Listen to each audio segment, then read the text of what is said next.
మహాగణుడును రక్షకుడైన యేసుక్రీస్తు శ్రేష్టమైన నామంలో ప్రేమధార టీవీ వీక్షకులకు శుభములు తెలియజేస్తున్నాం.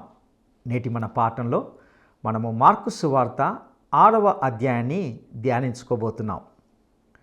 ప్రభువు తన పరిచర్యలో భాగంగా ఒక సేవకునిగా విశ్రాంతి విరామము లేకుండా పనిచేస్తూనే ఉన్నట్లుగా మనము గమనిస్తూ ఉన్నాం. ఈ అధ్యాయంలో మరికొన్ని పనులను గురించి తెలుసుకోబోతున్నాం. యేసు చేసిన కార్యాలు అద్భుతాలకు అందరూ ఆశ్చర్యపడ్డారు. ఈయన కుటుంబకులు తోబుట్టులంతా మనతో ఉన్నవారే కదా, ఈయన ఎక్కడి నుండి వచ్చాడన్నట్లు వారు సందేహంతో మాట్లాడుతూ వచ్చారు. వారి అవిశ్వాసానికి ప్రభువే ఆశ్చర్యపడ్డాడు. ఆయన చుట్టుప్రక్కల గ్రామాలని తిరిగి సువార్త ప్రకటించాడు. ఈ అధ్యాయంలో ప్రభువు 5,000 మందికి ఆహారాన్ని పెట్టడాన్ని గురించి చూస్తాం. ఇదొక గొప్ప అద్భుతం. అదేవిధంగా ప్రభువు నీళ్ళ మీద నడిచినట్లుగా వింటాం. మరియు ఆయన గెన్నేసరెతు ప్రాంతంలోని వారిని స్వస్థపరిచినట్లుగా మరియు ఆయన మరెన్నో కార్యాలు చేయడం ద్వారా ఆయన కీర్తి మారుమ్రోగి పోవడాన్ని ఇందులో చూస్తాం. ఇక ఇందులో మన కొరకు పరిశుద్ధాత్ముడు దాచిపెట్టిన విషయాలను తెలుసుకోవడానికి మనము సిద్ధపడదామా? ప్రియ శ్రోతలు, ఈరోజు మన పాఠం మార్కు సువార్త 6వ అధ్యాయం. జాగ్రత్తగా వినండి. యేసు నజరేతుకు తిరిగి వచ్చాడు. 12 అపోస్తలులను సేవార్థమై పంపాడు. వారు వచ్చి తమ సేవా నివేదికను ఆయనకు సమర్పించారు. ఆయన 5,000 మందికి ఆహారం పెట్టాడు, నీళ్ల మీద నడిచాడు, గెన్నెసరెతు ప్రాంతీయులను స్వస్థపరిచాడు, గలిలీ సముద్ర ప్రాంతాలలో సేవ చేస్తున్నాడు.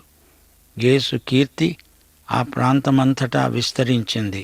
ఇప్పుడు వివరాలు. మార్కు సువార్త 6వ అధ్యాయం 1 నుండి 5వ వచనం వరకు. ఆయన అక్కడ నుండి బయలుదేరి స్వదేశమునకు రాగా ఆయన శిష్యులు ఆయనను వెంబడించారు. విశ్రాంతి దినము వచ్చినప్పుడు ఆయన సమాజ మందిరములో బోధింపనారంభించాడు. అనేకులు ఆయన బోధ విని ఆశ్చర్యపడి చెప్పుకున్నారు, ఈ సంగతులు ఇతనికి ఎక్కడి నుండి వచ్చాయి? ఇతనికి ఇయ్యబడిన ఈ జ్ఞానము ఎలాంటిది? ఇతని చేతుల మీదిగా ఇలాంటి అద్భుతములు చేయబడుతున్నవి ఇదేమిటి? ఇతడు మరియ కుమారుడు కాడా? ఇతడు యాకోబు, యోసే, యూదా, సీమోను అనే వారి సహోదరుడైన వడ్లవాడు కాడా? ఇతని సోదరీమణులందరూ మనతో ఉన్నవారు కాదా? దీనిని బట్టి వారు ఆయన విషయమై అభ్యంతరపడ్డారు. అందుకు యేసు అన్నాడు, ప్రవక్త తన దేశములోనూ తన బంధువులలోనూ తన ఇంటి వారిలోనూ తప్ప మరి ఎక్కడా ఘనహీనుడు కాడు. అందువలన కొద్దిమంది రోగుల మీద చేతులుంచి వారిని స్వస్థపరచడం తప్ప మరి ఏ అద్భుతము ఆయన అక్కడ చెయ్యలేకపోయాడు. ఆయన వారి అవిశ్వాసానికి ఆశ్చర్యపడ్డాడు. యేసు ప్రభువు నజరేతుకు ఇప్పుడు 2వసారి తిరిగి వచ్చాడు. ఆయన శిష్యులు కూడా ఆయనతోనే ఉన్నారు. ఆయన ఇక్కడ కొందరిని మాత్రమే స్వస్థపరిచాడు. 2 సార్లు ఆయన సమాజ మందిరంలో బోధించాడు. ఆ పట్టణ ప్రజలు ఆయనను తిరస్కరించారు. కపెర్నహూములో తన సేవా కేంద్రాన్ని ఏర్పరచుకున్నాడు. తన స్వగ్రామానికి నజరేతుకు దర్శించడానికి వచ్చాడు. ఆయన సమాజ మందిరంలో బోధిస్తుంటే ఆయన బోధకు వారందరూ ఎంతో ఆశ్చర్యపోయారు. నజరేతు నుండి ఇంత గొప్ప వ్యక్తి వస్తాడని ఎవరూ అనుకోలేదు. ప్రవక్త స్వదేశంలో ఘనత పొందడు కదా. మరియకు యేసు కాక ఇతర పిల్లలున్నారు. యూదాపత్రిక రాసిన ఆ వ్యక్తి యేసుకు సోదరుడు. ఒకే కుటుంబంలో వారైనా వారు యేసును సరిగా గ్రహించలేదు. అక్కడ ఆయన ఎక్కువ అద్భుతాలు చేయలేకపోయాడు. యెషయా 53వ అధ్యాయం 1వ వచనం. నేను తెలియచేసిన సమాచారమును ఎవడు నమ్మాడు? యెహోవా బాహువు ఎవనికి బయలుపరచబడింది? అవిశ్వాసుల మధ్య దేవుడు అద్భుతాలు చేయలేడు. మార్కు సువార్త 6వ అధ్యాయం 6వ వచనం నుండి ఆయన చుట్టుపట్లనున్న గ్రామములలో తిరుగుతూ బోధిస్తూ ఉన్నాడు. ఆయన 12 శిష్యులను తన వద్దకు పిలిచి వారిని ఇద్దరిద్దరినిగా పంపుతూ అపవిత్రాత్మల మీద వారికి అధికారమిచ్చి ప్రయాణము కొరకు చేతికర్రను తప్ప రొట్టెనైనా జాలెనైనా సంచిలో సొమ్మునైనా తీసుకోకుండా చెప్పులు తొడుక్కోండి, 2 అంగీలు వేసుకొనవద్దని వారికి ఆజ్ఞాపించాడు. అన్నాడు, మీరు ఎక్కడ ఒక ఇంట ప్రవేశిస్తారో అక్కడి నుండి మీరు బయలుదేరే వరకు ఆ ఇంటిలోనే బస చేయండి. ఏ స్థలమందైనా జనులు మిమ్మును చేర్చుకొనక మీ మాటలు వినకపోతే మీరు అక్కడి నుండి బయలుదేరేటప్పుడు వారి మీద సాక్ష్యంగా ఉండడానికి మీ పాదముల క్రింది ధూళి దులిపివెయ్యండి. వారు బయలుదేరి మారుమనస్సు పొందాలని ప్రకటిస్తూ అనేక దయ్యాలను వెళ్ళగొడుతూ నూనె రాచి అనేక మంది రోగులను స్వస్థపరుస్తూ ఉన్నారు. ప్రియ శ్రోతలు, వింటున్నారా? యేసు వారి అవిశ్వాసానికి ఆశ్చర్యపడ్డాడు. మత్తయి సువార్త 8వ అధ్యాయం 10వ వచనంలో అన్యుడైన శతాధిపతి విశ్వాసానికి ఆశ్చర్యపడ్డాడు. అన్నాడు, ఇశ్రాయేలులో ఎవనికైనా ఇంత విశ్వాసమున్నట్లు చూడలేదు. యేసు ఆ గ్రామాలలో సువార్త ప్రకటించాడు. ఎంత చిన్న స్థలమైనా ఆయన నిర్లక్ష్యం చేయడు. యేసు తన శిష్యులను సువార్త పని మీద పంపాడు. ఇద్దరిద్దరిని పంపాడు. వారికి విశేషాధికారం ఇచ్చాడు. వారు ఎక్కువ సామానులు మోసుకుపోకూడదు, ప్రభువు మీదనే ఆధారపడాలి. ఇశ్రాయేలులో నశించిన గొర్రెల వద్దకే వారు వెళ్తున్నారు. ఎవరు ఆతిథ్యమిచ్చినా కృతజ్ఞతతో స్వీకరించాలి. వారి బోధను తిరస్కరించిన వారికి తీర్పు ప్రకటించబడింది. వారు మారుమనస్సును ప్రకటించారు. అద్భుతాలు వారి బోధను సమర్థించాయి. యేసుక్రీస్తు యొక్క కీర్తి ఆ ప్రాంతం అంతటా వ్యాపించింది. హెరోదు రాజు కూడా విన్నాడు. అంతకు ముందే అతడు బాప్తిస్మకుడైన యోహానును హత్యగావించాడు. మార్కు సువార్త 6వ అధ్యాయం 14వ వచనం నుండి ఆయన కీర్తి ప్రసిద్ధమైంది. గనుక రాజైన హెరోదు ఆయనను గూర్చి విని అన్నాడు, బాప్తిస్మకుడైన యోహాను మృతులలో నుండి లేచాడు, గనుక అతని యందు అద్భుతములు క్రియారూపకములవుతున్నవి. ఇతరులు ఈయన ఏలియా అన్నారు. మరికొందరు ఈయన ప్రవక్త అని, ప్రవక్తలలో ఒకని వలె ఉన్నాడని చెప్పుకుంటున్నారు. అయితే హెరోదు ఇది విని, నేను తలగొట్టించిన యోహానే, అతడు మృతులలో నుండి లేచి ఉన్నాడు. హెరోదు తన సహోదరుడైన ఫిలిప్పు భార్య హెరోదియను పెళ్లాడినందున యోహాను, నీ సహోదరుని భార్యను చేర్చుకోవడం నీకు న్యాయము కాదని హెరోదును గద్దించాడు. గనుక ఇతడు ఆమె నిమిత్తము యోహానును పట్టి తెప్పించి చెరసాల నిర్బంధంలో ఉంచాడు. హెరోదియ అతని మీద పగబట్టి అతన్ని చంపించాలని చూచింది గాని ఆమెకు సాధ్యం కాలేదు. ఎందుకనగా యోహాను నీతిమంతుడు, పరిశుద్ధుడు అయిన మనుష్యుడని హేరోదు ఎరిగి అతనికి భయపడి అతన్ని కాపాడుతూ వచ్చాడు. అతని మాటలు విన్నప్పుడు ఏమి చేయడానికి తోచకపోయినా సంతోషంతో వింటూనే ఉన్నాడు. అయితే తగిన రోజు వచ్చింది. హెరోదు తన జన్మదినోత్సవమందు తన ప్రధానులకు, సహస్రాధిపతులకు, గలిలయ దేశ ప్రముఖులకు విందు చేయించాడు. అప్పుడు హెరోదియ కుమార్తె లోపలికి వచ్చి నాట్యమాడి హెరోదును అతనితో కూడా పంక్తిలో కూర్చున్న వారిని సంతోషపెట్టింది. గనుక రాజు ఆ చిన్నదానితో అన్నాడు, నీకిష్టమైనది ఏదైనా నన్నడుగు, నేను నీకిస్తాను. నీవు నా రాజ్యములో సగము మట్టుకు ఏదడిగినా నీకిస్తాను. పైగా రాజు ఆమెతో ఒట్టు పెట్టుకున్నాడు. గనుక ఆమె వెళ్ళి నేనేమి అడిగేది అని తన తల్లిని అడిగింది. ఆమె అన్నది, బాప్తిస్మకుడైన యోహాను తల అడుగు. వెంటనే ఆమె త్వరగా రాజు వద్దకు వచ్చి అన్నది, బాప్తిస్మకుడైన యోహాను తల పళ్ళెములో పెట్టి ఇప్పుడే నాకిప్పించండని కోరుకుంటున్నాను. రాజు బహుగా దుఃఖపడ్డాడు. గాని తాను పెట్టుకున్న ఒట్టు నిమిత్తము, తనతో కూర్చుండి ఉన్న వారి నిమిత్తము ఆమెకది ఇవ్వను అని చెప్పలేకపోయాడు. వెంటనే రాజు అతని తల తెమ్మని ఆజ్ఞాపించి ఒక బంట్రౌతును పంపించాడు. వాడు వెళ్ళి చెరసాలలో అతని తల కొట్టి పళ్ళెములో అతని తల పెట్టి తెచ్చి ఆ చిన్నదానికిచ్చాడు. ఆ చిన్నది తన తల్లికిచ్చింది. యోహాను శిష్యులు ఈ సంగతి విని వచ్చి శవమును ఎత్తుకొని పోయి సమాధిలో ఉంచారు. ప్రియ శ్రోతలు, వింటున్నారా? హెరోదు మూఢనమ్మకాల పుట్ట. యేసు ప్రభువు ఎవరు అనే అంశం మీద ప్రజలలో విభిన్నమైన అభిప్రాయాలు ప్రచారంలో ఉన్నాయి. హెరోదు ఈ విషయంలో ఎంతో భయపడ్డాడు.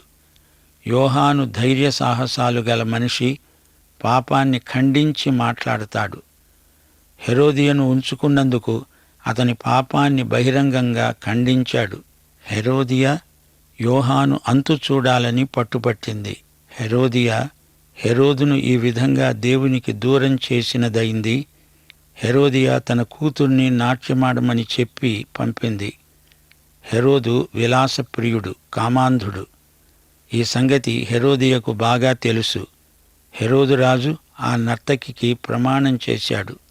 నీవు ఏదడిగితే అది ఇస్తాను అన్నాడు. ఈ ఘడియ కోసమే హెరోదియ వేచి ఉంది.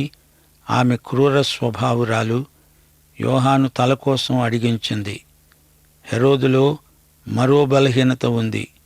తన స్నేహితులు ఏమనుకుంటారో అని ఊరికే కంగారు పడుతూ ఉంటాడు. ఒట్టు పెట్టుకుంటే అది ఎంత చెడ్డదైనా చేయాల్సిందే అనే మూఢనమ్మకం ఉంది. నిర్దాక్షిణ్యంగా హెరోదు యోహాను తల కొట్టించాడు. మహాపాతకానికి ఒడిగట్టాడు. యోహాను శిష్యులు అతని మొండెమును తీసుకుని వెళ్లి సమాధి చేశారు. మార్కు సువార్త 6వ అధ్యాయం 30వ వచనం నుండి. అంతటా అపోస్తలులు యేసునొద్దకు కూడి వచ్చి తాము చేసినవన్నీ, బోధించినవన్నీ ఆయనకు తెలియచేశారు. ఆయన అన్నాడు, మీరేకాంతముగా అరణ్య ప్రదేశమునకు వచ్చి కొంచెము సేపు అలసట తీర్చుకోండి. ఏలయనగా అనేకులు వస్తూ పోతూ ఉన్నందున భోజనము చేయడానికైనా వారికి అవకాశం దొరకలేదు. వారు దోణి ఎక్కి అరణ్య ప్రదేశానికి ఏకాంతంగా వెళ్ళారు. వారు వెళుతూ ఉండగా జనులు చూచి అనేకులు ఆయనను గుర్తెరిగి సకల పట్టణముల నుండి అక్కడికి కాలినడకను పరిగెత్తి వారికంటే ముందుగా వచ్చారు గనుక యేసు వచ్చి ఆ గొప్ప జనసమూహమును చూచి వారు కాపరి లేని గొర్రెల వలె ఉన్నందున వారి మీద కనికరపడి వారికి అనేక సంగతులు బోధించసాగాడు. యేసు ప్రభువుకు బొత్తిగా తీరిక లేదు. తనకు తన శిష్యులకు కొంచెమైనా విశ్రాంతి అవసరం. అందుకే ఆయన అరణ్య ప్రదేశానికి ఏకాంతంగా ఉండడానికి వెళ్ళిపోయాడు. ఆయన ఎక్కడికి వెళితే అక్కడికి జనం ఆయన వెంట పడుతున్నారు. గలిలయ సముద్ర తీరాన ప్రజలు తండోపతండాలుగా గుమికూడారు. ఆయన వారిని చూచి ఎంతో కనికరపడ్డాడు. అందరూ గొర్రెల్లాగా కనిపించారాయనకు. యేసే వారికి మంచి కాపరి. అందుకే ఆయన వారికి ఆహారం పెట్టాడు. తన బోధ ద్వారా వారి ఆధ్యాత్మిక ఆకలి తీర్చాడు. వారికి అన్నం పెట్టి భౌతికమైన అక్కర తీర్చాడు. మార్కు సువార్త 6వ అధ్యాయం 35వ వచనం నుండి. చాలా పొద్దుపోయిన తరువాత ఆయన శిష్యులు ఆయన వద్దకు వచ్చి అన్నారు, ఇది అరణ్య ప్రదేశం. ఇప్పుడు చాలా పొద్దుపోయింది. చుట్టుప్రక్కల ప్రదేశములకు, గ్రామములకు వారు వెళ్ళి భోజనానికి ఏమైనా కొనుక్కోవడానికి వారిని పంపివేయండి. అందుకు ఆయన అన్నాడు, మీరు వారికి భోజనం పెట్టండి. వారన్నారు, మేము వెళ్ళి 200 దేనారముల రొట్టెలు కొని వారికి పెట్టాలా? అందుకు ఆయన అన్నాడు, మీ వద్ద ఎన్ని రొట్టెలున్నాయి? పోయి చూడండి. వారు చూచి తెలుసుకొని అన్నారు, 5 రొట్టెలు 2 చేపలు ఉన్నాయి. అప్పుడు ఆయన అన్నాడు, పచ్చిక మీద అందరినీ పంక్తులు పంక్తులుగా కూర్చోవలసిందని ఆజ్ఞాపించాడు. వారు 100 మంది చొప్పున 50 మంది చొప్పున పంక్తులు దీరి కూర్చున్నారు. అంతటా ఆయన 5 రొట్టెలు 2 చేపలు పట్టుకొని ఆకాశము వైపు కన్నులెత్తి ఆశీర్వదించి ఆ రొట్టెలు విరిచి వారికి వడ్డించడానికి తన శిష్యులకిచ్చి ఆ 2 చేపలను అందరికీ పంచిపెట్టాడు. వారందరూ తిని తృప్తి పొందిన తరువాత మిగిలిన చేపలను, రొట్టె ముక్కలను 12 గంపలెత్తారు. ఆ రొట్టెలు తిన్నవారు 5,000 మంది పురుషులు.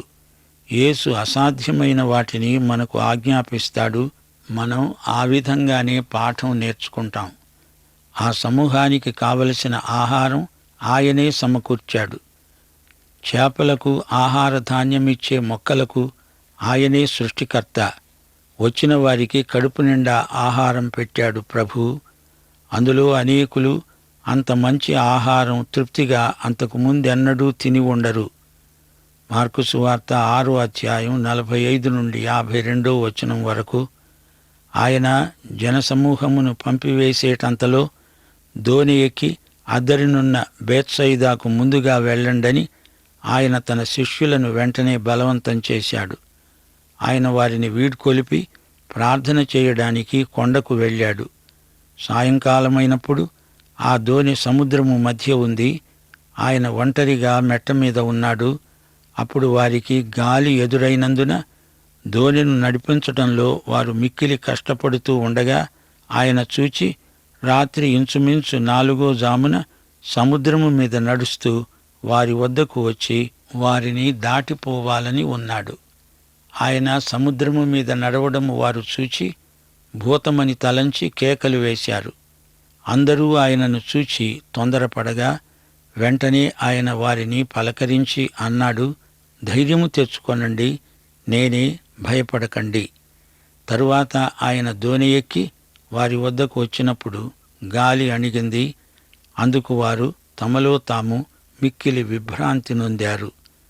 అయినా వారి హృదయము కఠినమైంది గనుక వారు రొట్టెలను గూర్చిన సంగతి గ్రహించలేదు. యేసు ఆహారం పెడతాడనేది ప్రజలకు ఆకర్షణ కావచ్చు గాని ఆయన తానే అందరికీ జీవాహారం. ఆయనే పరలోక మన్నా. అది తిన్నవారు అక్షయులవుతారు. భౌతికం కంటే ఆధ్యాత్మికం గొప్పది అనే జ్ఞానం వారికి కలగలేదని ప్రభువు దానిని గురించి ఎంతో బాధపడ్డాడు. ప్రియ శ్రోతలు, యేసిచ్చే ఆశీర్వాదాల కంటే ఆశీర్వాదాలిచ్చే యేసు మనకు ముఖ్యం గదా. గమనించండి, పేతురు యేసు వద్దకు వెళ్లాలని కొంత దూరం నీళ్ల మీద నడిచిన సంగతి వివరంగా మార్కు చెప్పటం లేదు. ఈ సందర్భమంతా పేతురే మార్కుతో పంచుకున్న వార్త. మత్తయి సువార్తలో ఈ ఉదంతం విపులంగా చెప్పబడింది. వారికి దోణిను నడపడం మహా కష్టమైపోయింది. మునిగిపోతున్నట్లే అనిపించింది. యేసు వారి ప్రయాసమంతా చూస్తూనే ఉన్నాడు. నిన్ను నీవు ఆయనకు అప్పగించుకో, అప్పుడు ఆయనే అన్నీ చూసుకుంటాడు. సరే, వీరు యేసును గుర్తించారు. ఆయన వారి వద్దకు వచ్చినప్పుడు గాలి అణిగింది, నిమ్మళమైంది. యేసు సన్నిధి మనకెంతో ఆదరణ. మార్కు సువార్త 6వ అధ్యాయం 53 నుండి 56వ వచనం వరకు. వారు అవతలికి వెళ్ళి గెన్నేసరెతు దగ్గర ఒడ్డుకు వచ్చి దరి పట్టారు. వారు దోణి దిగగానే జనులు ఆయనను గుర్తుపట్టి ఆ ప్రదేశమందంతటా పరిగెత్తుకొని పోయి ఆయన ఉన్నాడని విన్న చోటుకు రోగులను మంచముల మీద మోసుకొని రావడం మొదలుపెట్టారు. గ్రామాలలో, పట్టణాలలో, పల్లెటూళ్లలో ఆయన ఎక్కడెక్కడ ప్రవేశించాడో అక్కడి జనులు రోగులను సంత వీధులలో ఉంచి వారిని ఆయన వస్త్రపు చెంగు మాత్రము ముట్టనిమ్మని ఆయనను వేడుకుంటున్నారు. ఆయనను ముట్టిన వారందరూ స్వస్థత నొందారు. ప్రియ శ్రోతలు, వింటున్నారా? ఆ రోజుల్లో యేసు ప్రభు అసంఖ్యాకులైన ప్రజలను స్వస్థపరిచాడు. యేసు చేసిన స్వస్థతలు వాస్తవమైనవి. స్వస్థత పొందిన వారి రోగాలు తిరగబెట్టలేదు. రోగి స్వస్థత ఆధ్యాత్మిక పునరుత్థానమై ప్రజలను యేసు వెంట పంపింది. యేసునందలి విశ్వాసము ఆయనకు విధేయులైన వారిలో గొప్ప పరివర్తన తెస్తుంది. అవిశ్వాసులు, అల్పవిశ్వాసులు యేసు చేసే అద్భుతాలను చూడలేరు, అనుభవించలేరు. యేసు అపవిత్రాత్మల మీద తన శిష్యులకు అధికారమిచ్చాడు. మార్కు సువార్త 3వ అధ్యాయం 14వ వచనం. వారు తనతో కూడా ఉండేటట్లు దయ్యాలను వెళ్ళగొట్టే అధికారము గలవారై సువార్త ప్రకటించడానికి వారిని పంపాలని 12 ఆయన నియమించుకున్నాడు. శిష్యుల అధికారం యేసుదే, ఆయన ఇచ్చిందే. శిష్యుల సామాను ఎంత ఉండాలో, వారు ఏమి తినాలో, ఎక్కడ ఎలా ఉండాలో ప్రభువే వారికి ఆజ్ఞాపిస్తాడు. యేసు చెప్పుచేతల్లో మెలిగేవారే ఆయన శిష్యులు, వారే అపోస్తలులు. వారి సందేశమేమిటి? మార్కు సువార్త 1వ అధ్యాయం 4వ వచనం, 14, 15 వచనాలలో క్లుప్తంగా చెప్పబడింది. పాపక్షమాపణ నిమిత్తము మారు మనస్సు పొందండి, కాలము సంపూర్ణమై ఉన్నది, దేవుని రాజ్యము సమీపించి ఉన్నది, మారు మనస్సు పొందండి. ప్రజలతో వాగ్వివాదం పెట్టుకోకూడదు. నైతికమైన ప్రతిస్పందన రాకపోతే పాదాల ధూళి అక్కడే దులిపేసి వెళ్ళిపోవాలి. ఆ పాదధూళి సాక్ష్యమిస్తుంది. ఏమని? వీరు దేవుని మాట వినలేదు. ఫలితానికి వారే బాధ్యులు. హెరోదు యోహానును హత్యగావించాడంటే అది రాజకీయ హత్య. హెరోదు యొక్క హత్యా రాజకీయాలకు యోహాను బలి అయిపోయాడు. హెరోదు, హెరోదియా, ఆమె కుమార్తె సలోమి అందరి మనస్తత్వం ఒకటే. తమ పద్ధతులను వ్యతిరేకించే వారిని తొలగించటమే వారి ధ్యేయం. యోహాను నీతిమంతుడు, పరిశుద్ధుడు అని హెరోదుకు తెలుసు. గాని అతని మీదికి హెరోదియా ఒత్తిడి తెచ్చింది. కాపరి లేని గొర్రెల వంటి ప్రజలను చూచి యేసు ఏడ్చాడు. ముగింపులో మా శ్రోతలకు ఒక్క మాట: ఆయనను ముట్టిన వారందరూ స్వస్థత నొందారు, కొందరు కాదు. యేసు స్పర్శలో ఎంతో మహిమ ఉన్నది. యేసు స్పర్శ రక్షిస్తుంది, స్వస్థపరుస్తుంది.